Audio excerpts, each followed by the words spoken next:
Namaskar. I am here to share my first-hand experience as a finisher of the first snow marathon of India. Let me introduce myself. My name is Dr. Jayan Sharma, father of a beautiful angel, a homeopathic physician and psychotherapy consultant, a COVID warrior, an ultra marathon being the finisher of the highest ultra marathon of the world, Khardungla Challenge 72 kilometers in 2019. A fitness enthusiast, a lifestyle implementer, and a founder of Protsahan program, which aims to give you all a life free of medicines and diseases. Snow marathon अपने आप में एक बहुत unique और rare experience है, जिसको हम सबको लाइफ में एक बार ज़रूर एक्सपीरियंस करना चाहिए। चाहे कोई भी कैटेगरी आप चूज़ करें अपने फिटनेस के हिसाब से, 5 किलोमीटर, 10 किलोमीटर, हाफ मैराथन और फुल मैराथन। इंडिया की पहली फर्स्ट मैराथन कंडक्ट की गई थी right behind me around the Chandra river valley and frozen Sissu.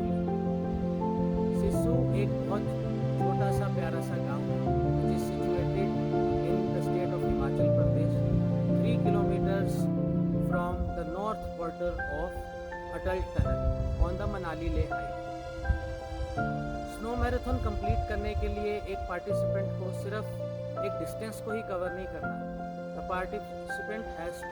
The runner has to adapt very well to the challenging elements thrown to him by the mighty mother nature, which I will explain in detail one by one. The first challenging element is the altitude. Sisu is situated around 10,500 meters above sea level. 10,500 feet above sea level. So यहाँ के acclimatise करना और oxygen saturation को maintain करना बहुत आवश्यक है। तो इसके लिए एडवाइस किया जाता है कि कम से कम 3 से 4 दिन पहले आप इवेंट से यहाँ आइए और लाइट एक्सरसाइज करके अपने आप को इस जगह के लिए एक्लेमेटाइज कीजिए। The second factor is extremes of temperature. The start of running at 6 a.m. the temperature was -10 degrees Celsius, and at the finish at around 2 p.m. the temperature was around 22 degrees Celsius. So hydration and layering of your clothes is very critical to complete this marathon. Third is the strong wind.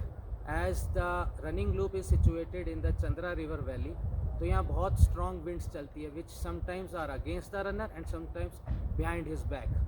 तो इस factors को consider करने के लिए बहुत importantly अपनी techniques को maintain करना पड़ता है. And another very important, the most important factor is the ever-changing running snow surface. It is an unpredictable surface. ऐसा होता है कि जब हम सुबह सुबह रनिंग शुरू करते हैं at -degree temperature at 6 AM, तो overnight negative sub zero temperature की वजह से जो स्नो सरफेस होती है वो रॉकी हार्ड होती है।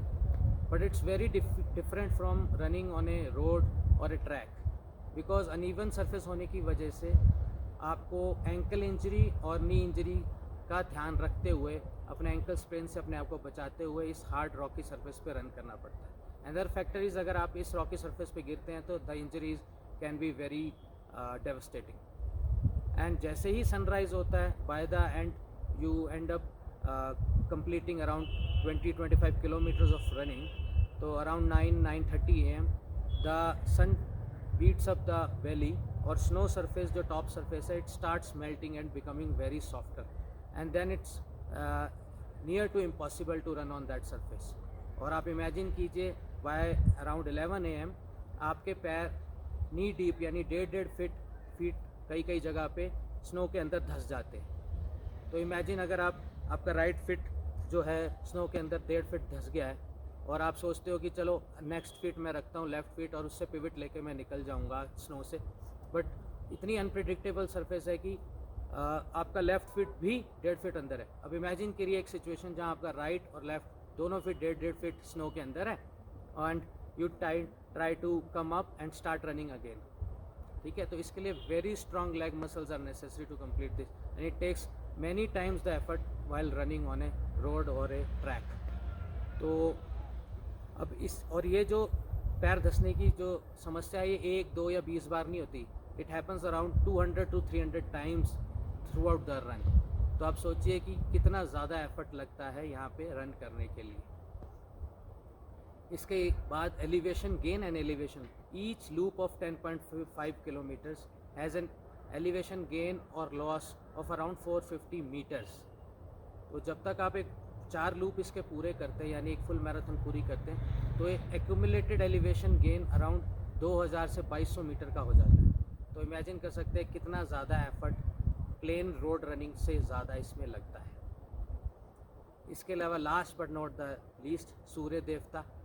The sun is so strong with its UV rays here कि it can cause severe snow blindness if you are not using good sunglasses, and also it can cause sunburn.